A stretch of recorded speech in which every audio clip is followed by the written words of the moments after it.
everyone. Welcome all to the 706 podcast, where we discuss and debate which 706 movies are the greatest of all time. My name is Kirk. I'm your host for this episode. I'm joined by my three co-hosts, Tony, Anthony, and Connor. Tony, say hello. Hello, guys. All right. Anthony, say hello from soulful Brooklyn, New York. Hello, Kirk. And Connor, reporting live from Amsterdam in Baltimore. Say hi. Hello, everybody. It's good to be back. Connor is very an astute individual, cultured man, yet he's living in Baltimore and has not seen The Wire. So let that temper your opinion. I think I'm more cultured because I haven't seen it. You know, Connor truly is the Avon. I live it, Kirk. Right, yeah, exactly. He doesn't need to see it. He sees it every day. So we're here to discuss a movie that I nominated last week that Anthony so graciously selected.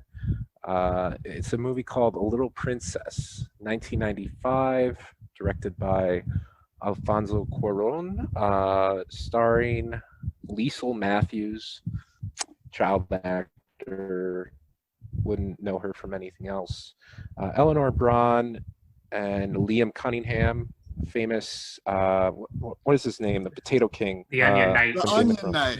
Yeah. Onion Knight. Sir Davos. Sir Yeah. Davos. There it is.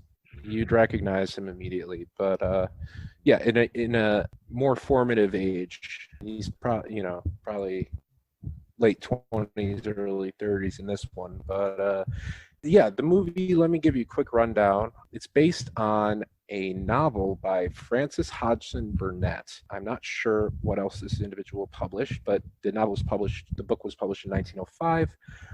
It basically tracks the father and daughter. The father is some sort of military figure in the British Army, and they're living in India. They're quite well off. And he has to go to war, presumably the Great War, some sort of war. I'm not sure, actually, since this book was published in 1905, so not sure which war they were referencing. But either way, he goes to war. She is sent to a boarding school, essentially, for girls in New York City, where she'll be presumed to be safest. And he, there's a strict disciplinarian, the classic antagonist figure from many children's films, kind of very evil, against fun, against imagination. She's the headmistress, and eventually Sarah learns that her father died. The headmistress, with no income coming in on behalf of Sarah, banishes her to the attic where she becomes a servant. And, things play out where her father is alive and she's saved, and everybody stands up and claps. So let me go around and ask my esteemed co-hosts what they thought of this movie. I'm trying to judge who won't tear me apart initially. I think I should start with Anthony. Go ahead, Anthony. All right. Well, I picked it. I think it's a really good movie. And I thought it held up well. I haven't seen this since I popped it in the VHS, back in the late 90s or whatever. But one thing too is I'm really fascinated by this sort of period of I guess this kind of late 80s, early or through the 90s of live action children's films that are taken very seriously by their kind of creatives. Stretch it back a few years or a decade, you have things like Labyrinth to The Little Princess, and a little after that, of course, we started getting the rundown of almost the straight to video type of movies. The quality seems to crumble, and I felt as a kid in the 2000s, it all seemed to fall into something sort of animation, and you don't really get the sort of live action things except for on TV, straight to movie things. And it may be different now with things like Netflix, Amazon, or whatever, who are putting more production in. I don't know, but I thought this was a really good example of someone who obviously has a sort of artistic vision, of course, with what they eventually go on to do, Alfonso Cuarón. But it's a very good movie. For the most part, I thought it was, treated so carefully. I loved almost every sort of shot of architecture and design, the sort of Dr. Seussian style school, the sort of parsimonious headmistress, the Dickensian look of New York in those brief streets. And I love that time period where just everyone is just so cruel and there's just no sort of sense of like empathy from anyone except for that, of course, that one child. Now, I think there's, of course, problems with this sort of, horrific at times Orientalism of the figures themselves. The stories, I think, are treated with somewhat of a respectful and reverential nature, which may itself be indicative of a sort of problem in the way it's being told. But for the most part, I thought the movie itself was good. It still obviously contains, I think, a certain amount of, problematic nature. I think I'll leave it because I don't want to steal Connor's thunder. Yeah, and we'll touch on that later. I feel like problematic. I got it. Yeah, I feel like on a scale of, scale of like Taylor Swift's, videos to Edward Said's Orientalism, go. So the genre of this film is problemagical realism. So. Oh, there it is. Yeah. Oh my goodness. Yeah. Thank you, Anthony. Some great groundwork being laid for us to discuss later. But let's just go with some more initial reactions from Connor. Why not? Sure.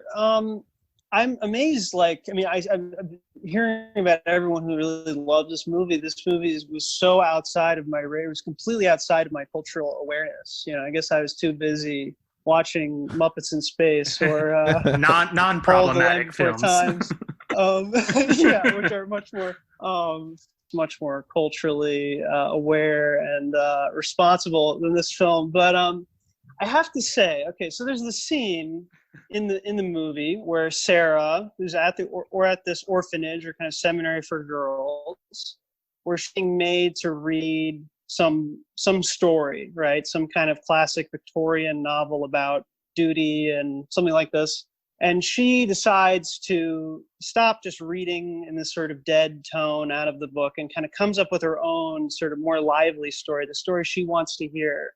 Now, for me, I felt as I was watching this movie that I was the one kind of reading out of this kind of musty old book, and I was kind of waiting and hoping that it would sort of give me more imagination, give me more vivacity, give me more humanity, than it did. It felt very kind of stilted, very composed, and it sort of leaned into this kind of the feeling of being a classic kind of Victorian story with all of the kind of sort of mustiness. But also, when you go back to the stories, they really do have a lot of humanity. And these Victorians were obsessed with kids, and they loved kids' habits, and they loved the way kids talked. And, but there's none of that. Like, none of the characters in this movie feel like kids, and I guess that is the sort of the fairy tale kind of quality of it. It feels kind of out of time. It's non-naturalistic, obviously. So that was maybe my biggest critique. But then at the same time, that's also part of its biggest strength is the stylization and Cuarón's direction, as Anthony just mentioned, just the set design and all the lighting and all of this. He can be very showy in places. So clearly there's so much like smart filmmaking that goes into this, but ultimately the text itself, so to speak, the story itself, I don't know. I couldn't latch onto it. It felt very distant, very, somehow, kind of lacking humanity to me or lacking a certain warmth. That's fair. That's a interesting perspective that I hadn't necessarily considered.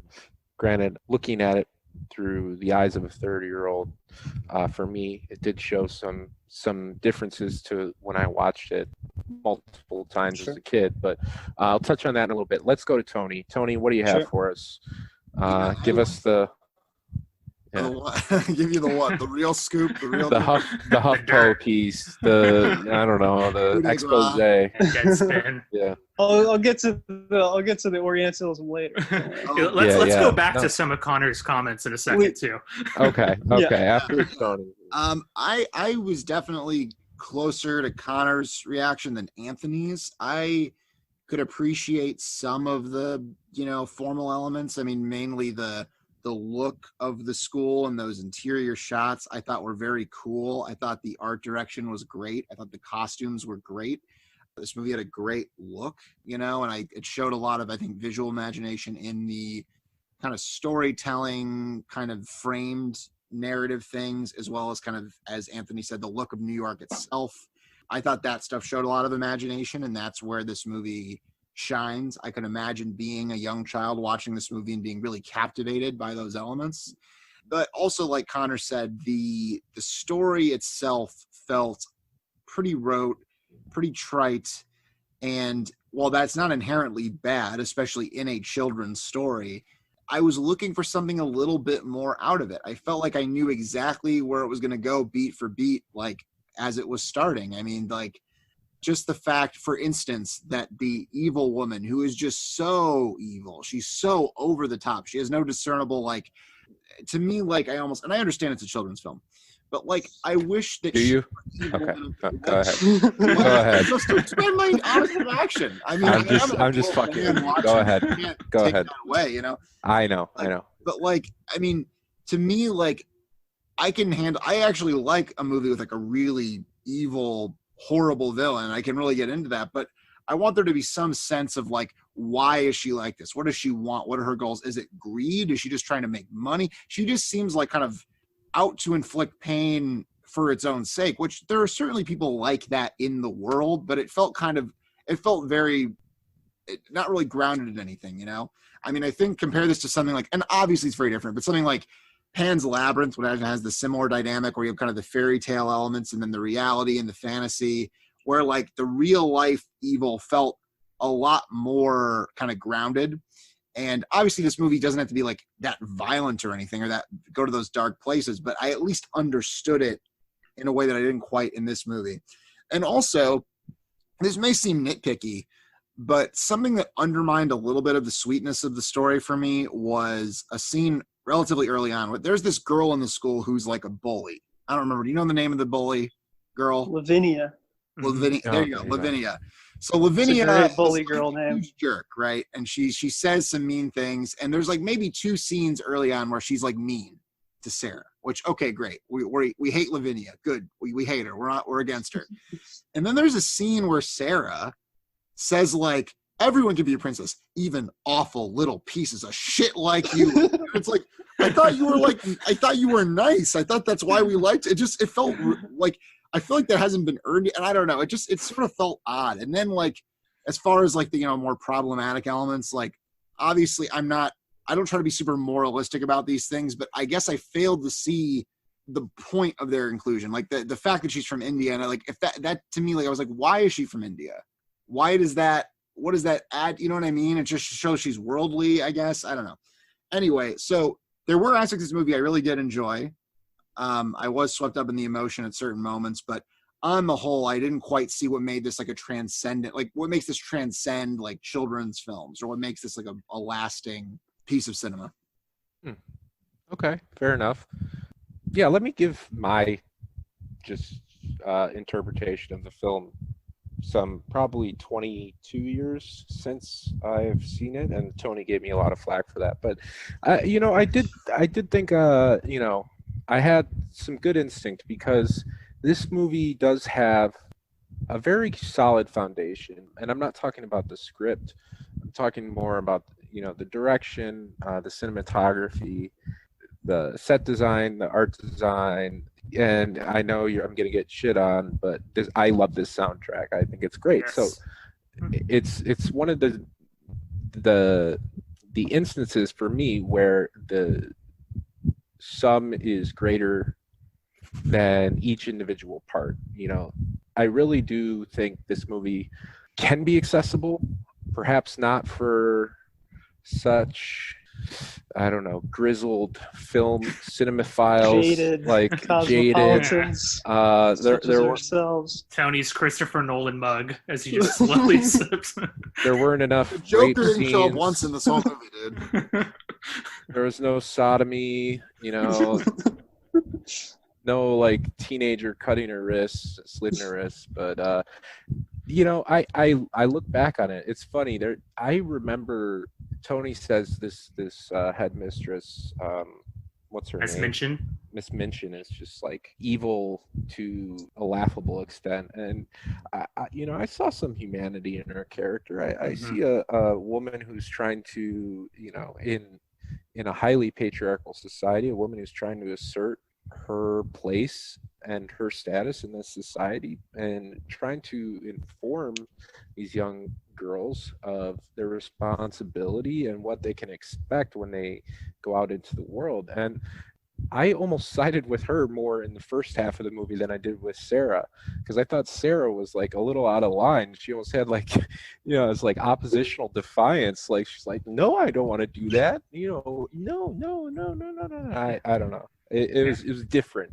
I remember her just being like Tony said, like just pure evil throughout. But that really started kicking in when she found out her dad was dead. She threw her in the attic, and we know the rest. But yeah, I don't know. There is something to be said for it lacking that kind of touching humanity, that vulnerability that we can relate to, especially in like through Pixar films. There's always this like accessibility, right? There's this general accessibility, and perhaps that didn't really shine through in this film. But I'm curious, what do we think about the Indian trope that's kind of paraded throughout? I think it really is just a matter of this story. The short story was written over 100 years ago, and the idea was, okay, well, India, they must have different values and norms than we do, and they're not so focused on,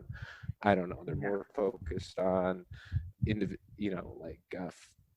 whatever kind of positive aspect you want to throw out here, like less patriarchal, more spiritual, more sensual, more about the inherent divinity, maybe less about kind of materialistic whims. And I think they just didn't bother to kind of correct that from the novel, and so it is archaic and a little anachronistic in that sense. But are we still allowed to enjoy it if we do enjoy it? Of course, right? Yeah, I mean, you can Hold on. whatever. I didn't say you Whoa. could enjoy it. Matter of it. Wow.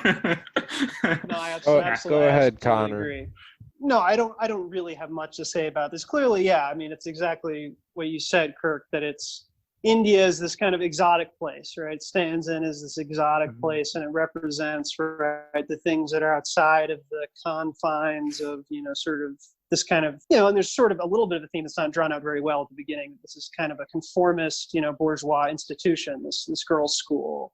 And hopefully Sarah sort of resists, and that somehow has to do with her being from India. It's kind of weird that like, oh, her stories are so creative, but it's just the Ramayana, I guess sort of an adapted version of it. There's easy points we could score, on the level of like, sort of that kind of critique. I don't think it's a huge issue. There's other things about it, that kind of are related to that, made the sort of message of the movie kind of sit kind of not so right with me, but that's kind of another issue, maybe related to that, but not directly. I think, Kirk, we should backtrack real quick. Yeah. Let me throw some points in the film's direction in a sort of Ben Shapiro style takedown. Bullet points here. Because number one, we got to go back to some of these opening comments. Okay. One, Sure. Connors, the Victorians love children. I don't know what Victorian books he's reading, but I got to disagree with that one. Number two. In what sense? The Victorian, I think, literature, which, I mean, the film is obviously at the tail end of it, or the book, that's based on 1905. And the book, I think, updates it a few years into World War I or a decade. But just the Victorian sort of tradition it's tapping into of the sort of Dickensian aspect where children are often left without the parental figure to a sort of rust, to sort of work, to sort of becoming instant adults with having to sacrifice children or idea of what we now consider childhood along the way, because that's what adulthood expects if you don't have an adult figure as a child in your life. I think that's kind of what the book and the film are eventually tapping into. And of course, the sort of brattiness of childhood that's coming along with the idea of, psychoanalysis into Alice in Wonderland and that whole array of the bratty female child, I think is there on the spot. And I think that's part of what Tony was complaining about when he was saying that he didn't understand why Sarah could say that about that the bully when she's so open about like everyone's a princess, even snotty little girls like you. I think that's part of her thing is from the very beginning she's just so brutally honest in a way the adulthood world isn't prepared or expected for. And that's part of Minchin's fault as well, is she's so focused about making these girls productive human beings. That's what she says. Everybody as an adult has to be productive and work. That's just all she sees. And all she sees is the work aspect of it and productivity, that these stories like Alice in Wonderland or something that Sarah's sharing are just so about the imagination, the free-spirited. It's really childhood unbound. That's what, is so celebrated here in this film. And I think Miss Minchin in that sense has such a great sort of antagonistic realm to it. And I think when we get to India there, that's part of the whole thing is India, for all its Orientalism and its sort of, colonial outposts and its historical realm, offers an alternative to the sort of capital kind of world that we're seeing here. Sure. That's my defense of the film. Thank you, Anthony. Sure. Well said. I'm curious to kind of contextualize this film. So this was at the tail end or right in the middle of kind of the Disney Renaissance, right? Like this was 95, that was Pocahontas was 96, I believe. And, we had Aladdin, Lion King, Beauty and the Beast right before. But there's something to be said about doing a children's film live action. I think it's a much harder endeavor than people give it credit for to do it well, to execute it well. And I wonder why we've shied away from that in recent years. Is it just we want to, I don't know what the word is, but we want to animate, but like we want, anthropomorphize, but every single thing, not just animals. We want to make everything come to life. There's cars, there's robots, there's toys, there's bugs, there's everything. Sometimes I feel like Pixar nowadays, they just look at something, feelings, we can make feelings act like people. Kirk, if you're about to criticize Cars 2, you can just launch. No, I think there's something to be said for kids actually seeing human interaction in a physical, in a kinetic sense, seeing girls interact with girls, or boys appreciating that. I think we're losing some of that. We're putting a veil over that kind of kinesthetic reality. And maybe I'm just blowing smoke up my own ass, but Tony, what do you think about that idea of live action kids movies? Where have they gone? Yeah, that's a good point, Kirk. I've never thought about that, but you're right. I mean, in the past couple of years, we really haven't seen a whole lot of live action kids movies. I mean, back in my day, we had Spy Kids. We had Spy Kids 2, The Island of Lost Dreams. We had Spy Kids 3D. We had Shark Boy and Lava Girl. I mean, where are these films gone? I do think that, yes, there is a difference in the sense that animated films, obviously there's more of a distance. It looks more, made up to a kid. It's like the cloaked in metaphor. Yeah. Where she's showing her kid TV and showing him what's real and what's not. And he sees a cartoon, he's like, oh, that's not real. So I think as a kid, you realize this isn't real. And then live action is real. I don't know what to make of that, as a sociological or cultural observation, but you're definitely onto something. Someone should write about this. But you think do you think we want to, or we've totemize? Yeah, we want to like fetishize feelings and compartmentalize them, so we view them in a virtual space. At least for kids, we don't want to experience that. As adults, we don't want to deal with that as parents, with our kids expressing their feelings, their emotions. Well, I think part of it to be compartmentalized. I don't know. I honestly am not sure. I think there's probably a deeper cultural explanation. My intuitive kind of what's the Occam's razor explanation is just that like the general dynamic in Hollywood, which is where like increasingly all the money's going into like putting out a handful of tentpole releases a year. So like Marvel and Star Wars and that kind of stuff. And the kids movies aren't, I mean, they are profitable, but they're like the Pixar movies or like, Frozen 2 and that kind of stuff. So I think it's more in general of like in the mainstream, you're seeing fewer kinds of movies. And then in the more independent space, you don't see a lot of kids movies. You don't see a lot of family movies, you know, playing at Sundance. So I think that's the more like economic reason for it. But beyond that, I can't really speak to where that comes from. I think though too, I wonder if, I mean, the classic thing of just like adult oriented entertainment moving largely like, you know, the classic film to the creativities happening in TV argument. But I think with Netflix now too, I know this is anecdotal, but from like something from my own niece and seeing what she was watching, I think some of that live action has sort of come back a little. Adaptations of, you know, the Lemony Snicket series was live action on Netflix. The Anne of Green Gables, the Nancy Drew had come back and stuff like that. So I think there is some sort of return, at least to some extent, whether it's popular, whether people are tuning in, whether, you know, it's just content, you know, for people to kind of quickly watch and then go to something else. I have no idea, but I do wonder if it's kind of slowly seeing a comeback in the last few years. Connor, what are your thoughts? You think it's an I don't know, industry Kirk. trend? I mean, what are they going to do, kids these days? They don't have Johnny Tsunami. They don't have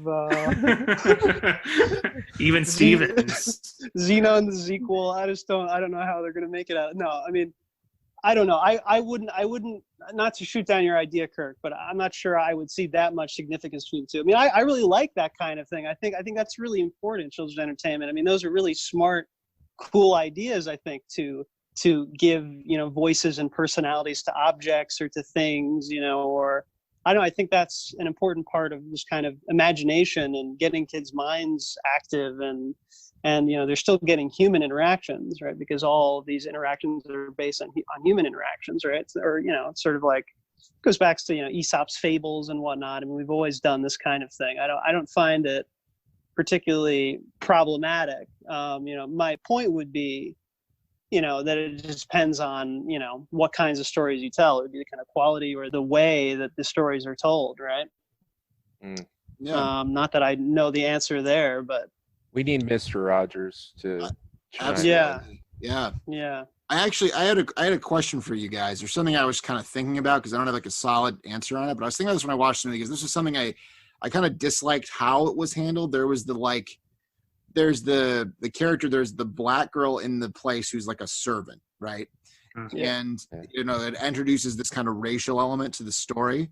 And of course, you know, Sarah, I'm sorry, I don't remember her. Do you guys remember her name? Anyway, Becky, yes. I'm terrible remembering names. So Becky and Sarah become friends, of course, and it appears that Becky is adopted into her family then in the movie or something to that effect.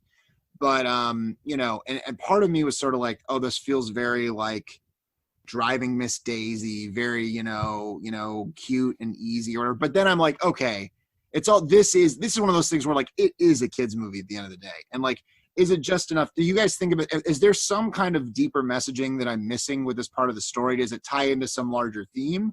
Or is it more just like, it's a kid's movie. It's enough to see like, you know, racism is bad. It's good to be friends with people who aren't like you. Is that kind of as far as it goes? Or is there more to it than that? I think part of it though too is kind of the larger pop cultural world is like, I think those criticisms are fair enough, but I think also the way like Becky's treated is a sense of like, oh, she makes an obvious point, or another child does a very obvious point about how like you're not supposed to talk to her because like isn't there something different with her skin and ours, which is the most overt sort of attention to the sort of racial element there, and this sort of larger, I think, kind of Victorian tradition of like that Connor was pointing at, of like keeping the sort of minority, whether it be black or Indian, in the sort of attic, you know, separate and distant from everybody else. Yeah. I think is something that's in play.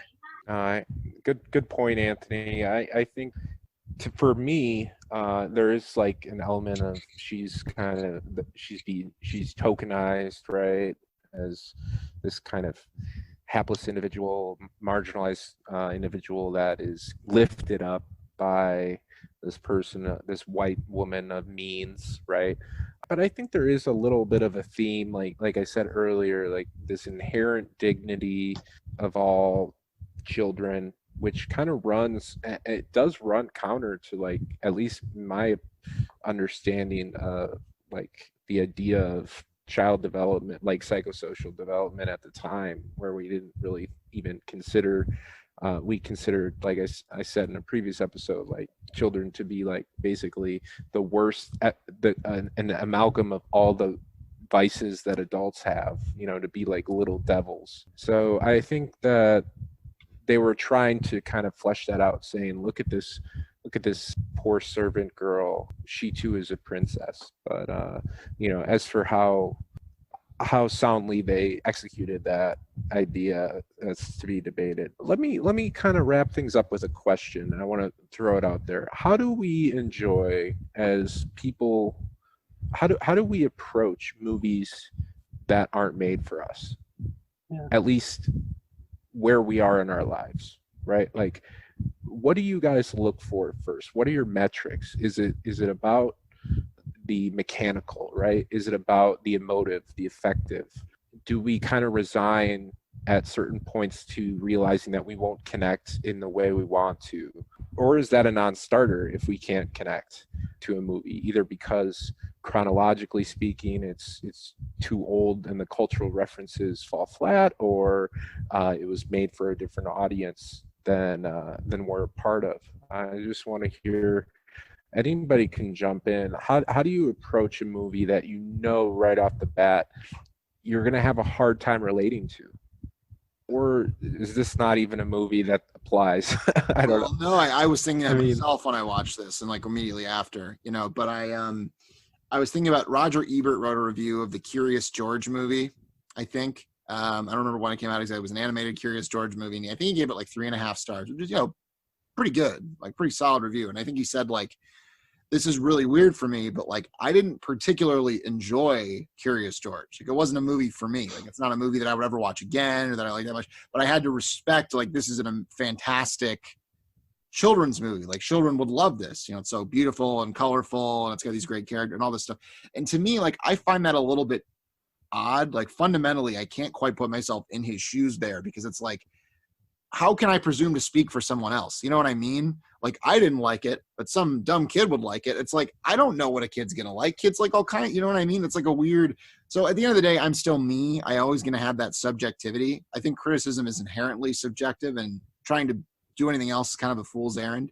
At the end of the day, I want to be moved. I want to be affected emotionally in some way. And movies that weren't made for me, I've done that many times throughout my life. So at the end of the day, I kind of don't treat it any differently. That's kind of how I have to, even if I maybe I give it a little more leeway on some of these like social issues, the same way I would a movie, that was made 50 years ago, I would. That's probably the extent of how I treat it differently. Give us an example of, I just want to hear like what kind of movie you're referencing when you say a movie that wasn't air quotes for you that moved you. I'm just curious. How did you relate to it? Yeah, it's funny, actually, now that you say it, I think of actually Spice World, where that was a great time. That was a really enjoyable movie when it was absolutely not made for me. But what I was thinking of when I said it was more like something like Up, which I'm always get roasted for liking Up, but I really do love Up. Like, I guess you can say that's not quite the same. That's that's for everybody, or it's a family movie. Obviously they're made for a wide audience, but like, some of the Pixar and the Disney movies and movies that are made, we think of as being kids movies, have resonated with me even as an adult. Or something like Beauty and the Beast, which we also did, which is like, you might think of it as like a movie for little girls, but as an adult, I watched and I thoroughly liked it. So I think it's possible to transcend those categories, that we put these things in. So, Connor or Anthony, have any thoughts on the idea of like approaching a movie that seems foreign, seems, something that might be out of your wheelhouse, and what's your thought process there? How do you approach it? It's an interesting question, because on one hand, it's kind of obvious when the difference is sort of obvious. For example, like Tony was saying, when the films are marketed or obviously geared towards children, it's one thing to be like, oh, this is a children's film. I think it's much harder when I draw the line between something, even in like the popular entertainment of superhero movies, are just never something I have a really hard time getting myself to watch, in the same way I have a very hard time getting myself to watch Pixar movies. That sometimes I sort of take the coward's way out of just avoiding certain films or TV shows or whatever altogether, unless it's pushed on me, directed, or recommended on this thing. And sometimes, like Tony said, it's moved me, and sometimes it hasn't. I think sometimes, unlike Tony, I'm more willing to be like, well, maybe I just wasn't the audience for it, or maybe I will be the audience for it later. And there are things I've grown to, or not necessarily grown, but I've revisited that I've really loved that I didn't the first time. All right, Connor, any thoughts? If Yeah. not, go ahead. No, this is a really interesting question, Kirk. And as I'm thinking, my mind just goes in every single different direction. Well, on the one hand, we can try to judge art sort of somehow objectively. But on the other hand, should we try to, we have to acknowledge, right, all the subjective aspects. I mean, what I'm leaning towards now is like, I think just respect your own ability to form judgments about things, respect your own ability to, that you may form a judgment and it may change later, or it may change with time, I think it's okay to still go back and evaluate something. It's worth thinking about, right? And how has it changed since I last watched it, or, and that's what's cool about art, right? And I think that's why I love this kind of thing. I love, talking about stuff like this, because I don't know. So that's what makes art so cool to me, right? Is because we can have different responses to it, and different response to it, at different times when we watch it. So I think, I think it's just worth thinking and reevaluating things.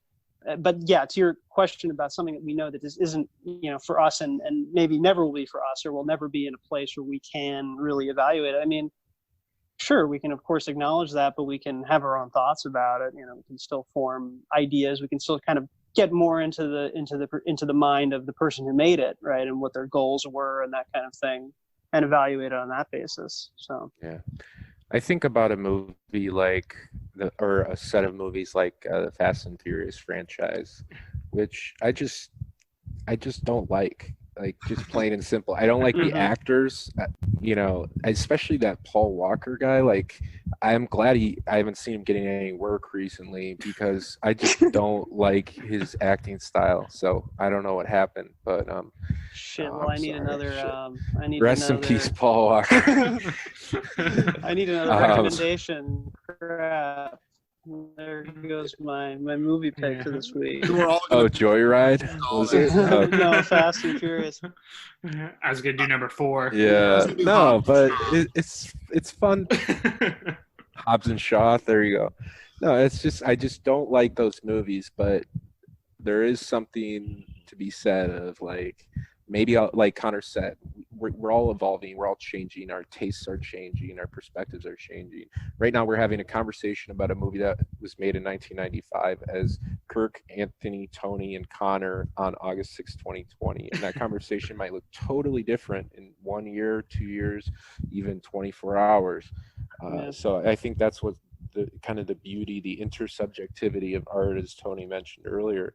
But it's fun to kind of have these conversations where we kind of metacognition, that collective metacognition that we can endeavor upon. But let's move on to the formal voting process, which seems to be a formality. This might be Reagan. Who is it? Dukakis? 84 was the one where he won every state but one. Who is he again? NDC. Probably Walter Mondale. Dukakis? No, wasn't it Walter Mondale? Yeah. Was Dukakis like his VP or something? I can't. Dukakis ran against Bush Sr. in '88, I believe. Yeah. Okay. There you go. If you want to know more, go watch Hamilton on Disney Plus. The second act is all about George H.W. in the CIA. It's really great. The whole thing. Anyways, lay it on me, guys. Tony, what do you got? I just want to say I did not hate this movie. I enjoyed watching it. I thought it was cute, but it did not touch me on a really deep level, and I can't say that it's one of the 7 or 6 greatest movies of all time. Well, that little disclaimer led me to delete my tweet that I was about to send your way. So I did my job. There you go. You're saving yourself. All right, Anthony. Well, I'm going to say yes, but I'm also going to go back to your question real quick and say, I think one thing that was missing here is to give some credit to the sort of audience that the movie was built for. And just to say that for someone like my girlfriend, I don't know how Tony's girlfriend felt, but that the movie was one of the best representations for them of young girlhood. And for her to see it after all those years today, she also still really liked it. So I just will throw that out there too of it resonating. Text from her now, and she said, "That's not." And I'm also going to say, Connor, that I think this is a children's film better than The Iron Giant. Oh wow! How dare you? Just saying. How dare you? For Connor's vote, Tony, it really was kind of out poor taste, poor form to say, all these Tucker Max quotes you threw my way while we were watching, like, Sarah's a slut and stuff. That was just inappropriate, man. It's just really poor form. Now you say, okay, I see. No, that is something we didn't touch on, the gender aspect of this movie. Obviously, there were 4 males talking about this, and it touched, I watched this with my sister a lot. It was one of her favorite movies when she was a child, and so that's how I was exposed to Spice World, the catalyst for this whole podcast. But greatest film of all time. There's something to be said for the representation, the idea of. Are you going to step down and have her host? You're making a good case for it. Right? My sister? Yeah. Oh yeah. She pitches a lot of good movies. She does. Oh man. All right, Connor, go ahead. So ultimately, as I said at the very beginning, I just couldn't quite connect to it. Yeah, maybe that is very based in having no nostalgia for it, having no preconceived notions of it. Yeah, being a guy, there's all kinds of things that could affect my and my personal tastes too. Yeah. I just think, it just lacked a certain something. It felt kind of, I don't know, somehow very prim, proper kind of.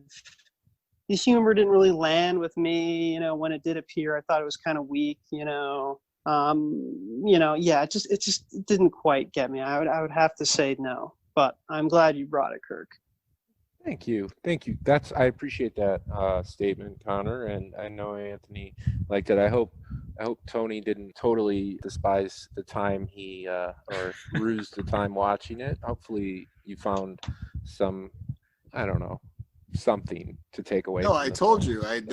Tony said he did kind of like it. Yeah. He's just It's just not at 7:06 for me. That's all. Yeah. Sure. All right. So keep our standards. Nobody's mad. Nobody's. This isn't Barney's Great Adventure level. So not that high. I agree. Thematic overlap between the two. Thematic overlap. Oh, there was no egg in this movie, though. Yeah. Without the egg, man. Okay, so for the audience listening at home, we are going to move into the final portion of this podcast, which is the recommendation section, where my 3 co-hosts will recommend a movie, and I have the privilege of deciding which one we will watch next. So, who has gone least recently? Okay, Connor, what do you got? Sure. So I'll just go first, and then you guys, either one of you, can choose which one who wants to go next. Okay. I'm going to recommend. It's been a long time. Remember, it was something like episode 3, episode 2 maybe, that I recommended Hidden Fortress. I believe Kirk picked it. Yeah. And ultimately, it didn't make it into the 706. I think there was kind of I would say it was overall kind of a lukewarm reaction. People definitely had their issues with it, justified issues, but it just doesn't sit right with me that we still don't have a Kurosawa film in the 706. Well, okay, what would that mean? It doesn't sit right with me? I don't know. Just because you've been playing Ghost of Tsushima.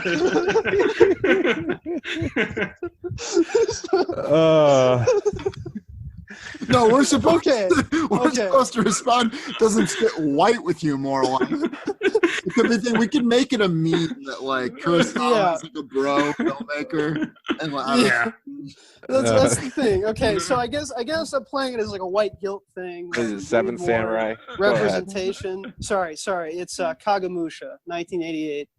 Kagemusha, kind of not one of his better known films, but I think it's one of my personal faves. Okay. And I can give you more of a synopsis later, maybe as my rebuttal. It took a long time. Sorry for the long give speech. us a synopsis in the rebuttal section. Sure. Tony or Anthony, who wants to go? You want me to go first? Oh, yeah, go ahead, Anthony. All right. So since Connor went with the sort of nostalgic pick back to the beginning of the podcast, I'm going to pull us back even further and say, remember one of the first movies we all saw together? A movie we all saw in the theaters together was Phoenix. I say I'm not picking Phoenix, but I'm saying it's time. Sorry, Kirk. I thought about it. I'm saying it's time we explore more of Christian Petzold's work, because this is a film that was one of my favorite films of the last 5-10 years, whatever. It's a film all about time. It's called Transit, and it's a sort of film about a man who's fleeing what seems to be a sort of Nazi occupation type force. What the film does is adapt this book from the 1940s about the 1940s occupation of France, but it puts it in what seems to be a present day context. And yet we don't know when we are. That's kind of the important thematic question throughout the film. And we're constantly pulled in the sense of direction of how has time changed and what have we changed in regards to, the situations of the past. It's a very fascinating film. Interesting. So, Transit, yes, from 2018. Tony, go ahead. Okay, I was a little lost this week for what to pick, and I ended up just now picking a movie that I know Connor has seen because I showed it to him a while back. I think it's really interesting. It's called Krisha, and it's by Trey Edward Schultz, who went on to do Waves and It Comes at Night. Kind of like an indie, kind of a little bit of a showy, like A24 kind of guy. But of his movies, this to me, far and away is best. Like the other two don't even come close. Like they're still good, but like this is really where the money is. I mean, this is just a really, really bold debut, really stylish, really emotionally compelling. It's just everything I look for, and it's just like got a raw red beating heart, and it's crazy. The crazy ass movie. But it's a domestic drama. It's a family drama, but it's ridiculous. Okay. Let's hear anybody want to rebut. There's some really good choices, guys. I got to say, I'm a little feeling a little kind of nervous about this. Go ahead, anybody. Yeah, maybe I'll just to say, yeah, Krisha, really truly amazing movie. I would definitely watch it again. Definitely emotionally harrowing. It's kind of a Tony movie, but definitely in an emotional sense. It's heavy, but I like it for that. I don't know anything about Transit. Again, Anthony comes at me with these really fascinating movies I don't have much to say to, but that sounds cool too. And Kagemusha literally means shadow warrior. Basically, it's about a sort of obscure thief who's plucked, off the streets and is made into sort of a body double for a feudal lord. They happen to resemble each other almost exactly. And it becomes, as you might expect, a kind of story about identity and playing roles, and also this kind of idea of an attachment to the past that, really fascinates me. When does it take place? I don't know. It's feudal Japan. Feudal I think Japan. It's the big, like 1590s or whatever, the big warring states period. Yeah. Okay. Anthony or Tony? So I have this thing with A24 horror movies. It's like I like The Witch and maybe like a couple others. I liked It Comes at Night, but none of them like land for me. Like I just can't get into them, and I find them kind of like a drag to sometimes get through. I'm always looking for one to kind of change my mind. I don't know anything about the one Tony recommended. It's not a horror movie, though. It's not a horror movie, yeah. Okay. Yeah, no, it's a drama. I haven't seen either Tony or Connor's film. Connor's film sounds very interesting. I love questions of identity, memory, and, this question of the past. But it sounds really long. I'm guessing it's like a full season's worth of time. What is it, like? I forgot. 3.5 hours. I don't think it's quite that. All right. Yeah, it's not that big of a problem. But I will say my movie for Connor is in German. For That's Tony, true. for Tony, it's a movie. This is fun. But I think it's interesting. I think, Kirk, you're always very fascinated with questions of memory and time. I think my film deals with it so directly and with so much of the attention to things that are happening in our current pre-COVID and COVID reality of refugee crises and things like that. All right. Hey, let me make sure I heard these movies right, guys. As for Anthony's choice, J.K. Rowling's debut, Transit. No thanks, guys. Really gross. Not okay. Okay. And as for Connor, I played Middle Earth Shadow Warrior, and I thought the Nemesis system was just a complete gimmick. It didn't have anything to do with the game. I have no desire to go back to that. I love that part of the game, to be honest. But anyway. Yeah, mine was the best one. That's all.